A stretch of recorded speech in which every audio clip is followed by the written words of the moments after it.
এখন সুজিত বোস সন্দেশকালীকে দুভাগ করে দিয়েছে, মিনাখাকে দুভাগ, বাদুড়িয়া দুভাগ, আচ্ছা আপনার হাড়োয়া দুভাগ করে দিয়েছেন, বসিরহাট দক্ষিণ দুভাগ, উত্তর দুভাগ উনি কেটে ভাগ করে দিয়েছেন নিজের স্বার্থসিদ্ধি কায়েম করার জন্য। এই আচরণে সুজিত বোস বিশ্বাসী। আমি সত্য কথা বলবো, তৃণমূল কংগ্রেসের জন্য 33টা কেস খেয়েছি। যদি সুজিত বোস মনে করে আমার বিরুদ্ধে কোনো স্টেপ নেবে নিশ্চিত করে নিতে পারেন, আমরা কর্মী।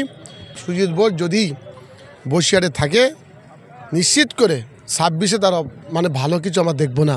কারণ সুজিত বোস যে মানুষদের নিয়ে আজকে আমাদের গদাক্কান দিচ্ছে, এই মানুষগুলো যখন 26-এ ভোটে ঘোষণা হবে তারা কিন্তু যে বিজেপি জায়গায় ফিরে যাবে, সিপিএম জায়গায় ফিরে যাবে, আইএসএফের জায়গায় ফিরে যাবে। আমরাই কিন্তু এই মাটি ধরেই লড়াইটা করব, এটাই আমাদের দাবি। সুজিত বোসের এই দ্বিচারিতা আমরা ধিক্কার জানাই।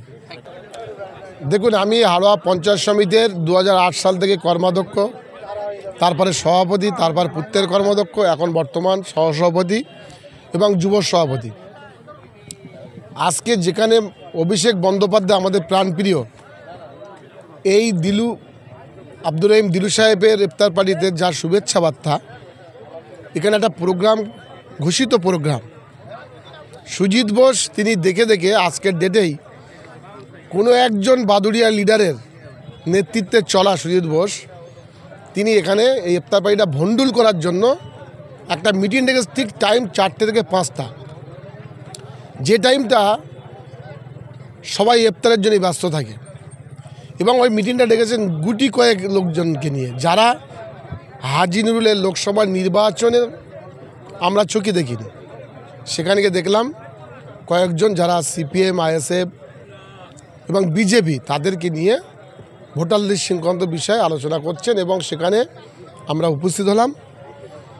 সুজিত বোসকে জিজ্ঞাসা করলাম, দাদা আমরা ভোটার লিস্ট সম্পর্কে কাজ করতে চাই।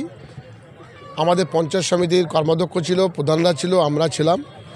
সুজিত বোস আমাদের ব্লক সভাপতি যিনি ফরিদ জমাদার, যিনি ভার্চুয়াল মিটিংয়ের লিঙ্ক পেয়েছেন, তাকে না ডেকে ওনার মনোপুত একজনকে ডেকে হাড়োয়া ব্লক টুয়ে মিটিয়ে তাকে অ্যারেঞ্জ করেছে, তাকে ডেকে নিয়েছে। তবে আমরা সেখানে গেলাম। আমাদের যাওয়ার সাথে সাথে আমাদের ব্লক সভাপতি সহ সকলকে সুজিত বোস খুব বাজে ব্যবহার করলেন এবং কিছু সিপিএমদের লেলিয়ে দিলেন, বিজেপিদের লেলিয়ে দিয়ে বলে ওদের ঘাট ধাক্কা দিয়ে বার করে দেন। আমরা দুঃখিত, মর্মত অভিষেক বন্দ্যোপাধ্যায় এবং মমতা বন্দ্যোপাধ্যায়ের কাছে এই বার্তা নিয়ে যাব যে একজন মন্ত্রী, তিনি আমাদের মতো একজন কর্মী, যারা আমরা মাটির সঙ্গে লড়াই করি, আমাদের ঘাট ধাক্কা দিয়ে বের করে দেওয়ার অধিকার সুজিত বোসকে কে দিলেন? আমরা তো 4 টার্মসের পঞ্চায়েত সমিতি মেম্বার, আমাদের কাছে 110টা মেম্বার আছে। সবাই মানে হতবাক যে সুজিত বোসের এই ভূমিকায় আমরা ক্ষুব্ধ হলাম।